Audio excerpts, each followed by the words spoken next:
Chair. Hello. I want to ask about the cost to transgender young people of being able to access treatment to block puberty.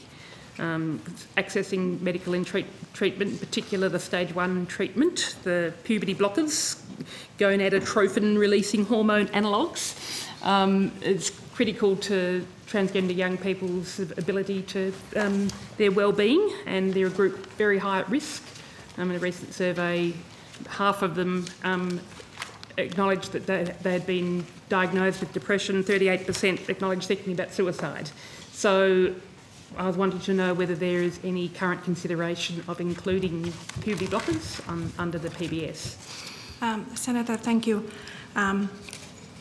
There are a number of products already on the PBS. The main usage is of testosterone. That comes in a number of forms, including gel. And that product is subsidized on the PBS for androgen deficiency, for micropenis, and pubertal induction, which is delayed puberty.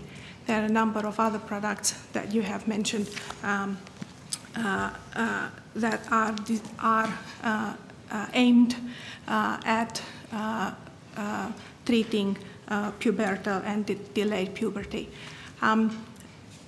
We have made, at the direction of the PBAC, a number of changes to the usage of testosterone, but they are mostly aimed at limiting and more appropriate usage of those products in men over the age of 40, where PBAC had in the past noticed an exceedingly large usage of the product in the past 5 years. But that's a very different product. So these products are for transgender young people who realise they're transgender and they want to be able to delay puberty. So and these puberty blockers, if they're privately prescribed at the moment, it's about $5,000 per year, and the transgender young people will typically be on them for a period of 4 years.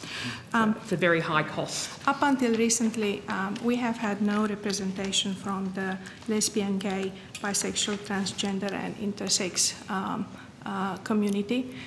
We have had we have recently engaged with them in products that fall within their area of interest, and will continue to work with them. I just wanted to explain the way products become subsidized on the PBS. It's usually a pharmaceutical company that holds the data, and they make application to have this product subsidized on the PBS. The department receives that application, and the PBAC undertakes an assessment of efficacy and safety and cost effectiveness, and makes recommendations to the minister.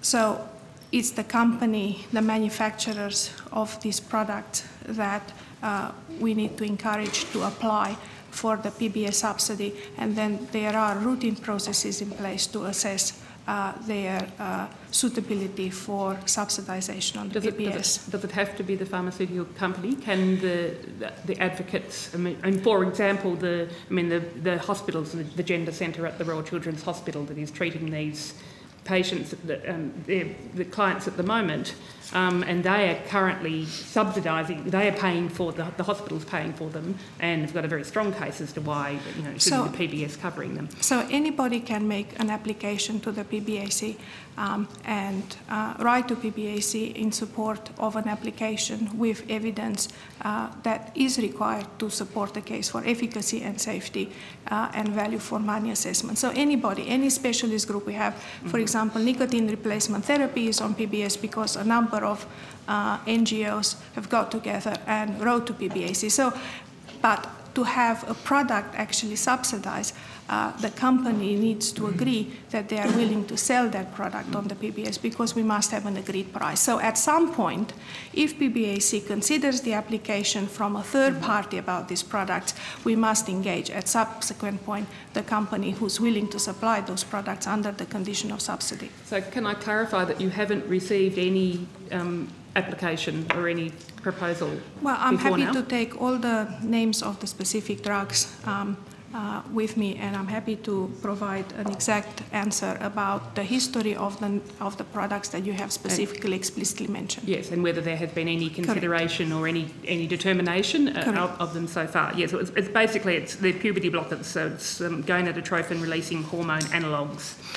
For the specific group of patients that you are asking. For transgender young people to block puberty until they are at an age when they would then be on other I'll be happy to do that. hormones.